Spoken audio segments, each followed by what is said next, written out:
موسیٰ کاظم علیہ السلام کو وقت کے ظالم بادشاہوں نے ہمیشہ قید میں رکھا، کیونکہ وہ جلتے تھے، حسد کرتے تھے کہ حکومت ہماری، دولت ہماری، بادشاہ ہم ہیں۔ لیکن پھر بھی لوگ ان پھٹے پرانے کپڑے پہننے والے سادات کی عزت کیوں کرتے ہیں؟ بس ایک مرتبہ ظالم بادشاہ نے سوچا کہ کچھ ایسا کریں کہ موسیٰ کاظم شہید بھی ہو جائیں اور اس کا الزام مجھ پر نہ آئے۔ بہت غور و فکر کے بعد کسی نے یہ مشورہ دیا کہ اے ہارون، ایسا کرتے ہیں، جنگل سے کچھ شیر پکڑتے ہیں، ان کو 7 دن تک بھوکا پیاسا رکھتے ہیں۔ جب وہ حد سے زیادہ بھوکے ہوں گے، اس وقت ہم موسیٰ کاظم سے کہتے ہیں کہ آپ نواسۂ رسول ہیں، امام علی کے پوتے ہیں، آپ سے بہتر علم والا کون ہوگا؟ آپ ہمیں بتائیں کہ ان شیروں میں سے اعلیٰ نسل کے شیر کون سے ہیں؟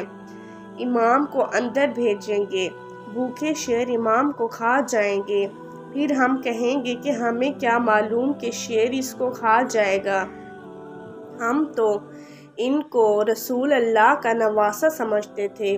اس سے امام موسیٰ کاظم کی عزت بھی کم ہو جائے گی اور وہ شہید بھی ہو جائیں گے۔ بس شیروں کو پکڑا گیا، ان کو 7 ایام تک بھوکا پیاسا رکھا گیا۔ امام موسیٰ کاظم علیہ السلام کو یہ حکم دیا گیا کہ وہ شیروں کے پنجرے میں جائیں اور ہمیں بتائیں کہ ان میں سے اعلیٰ نسل کے شیر کون سے ہیں۔ امام موسیٰ کاظم کو جیسے ہی اس پنجرے میں ڈالا گیا، لوگ دور سے تماشا دیکھنے لگے۔ ایک طرف رسول اللہ کا نواسہ امام موسیٰ کاظم اور دوسری طرف وہ بھوکے پیاسے شیر قریب آنے لگے۔ سب خوش ہونے لگے کہ ابھی کھا جائیں گے۔ اتنے میں تمام شیر امام موسیٰ کاظم علیہ السلام کے قدموں میں سر رکھ کر تعظیم سے بیٹھ گئے۔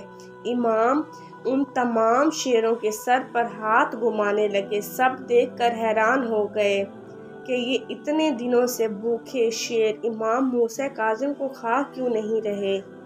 بس امام نے اس بادشاہ کی طرف دیکھا اور کہا، عزت اور ذلت اللہ کے ہاتھ میں ہے۔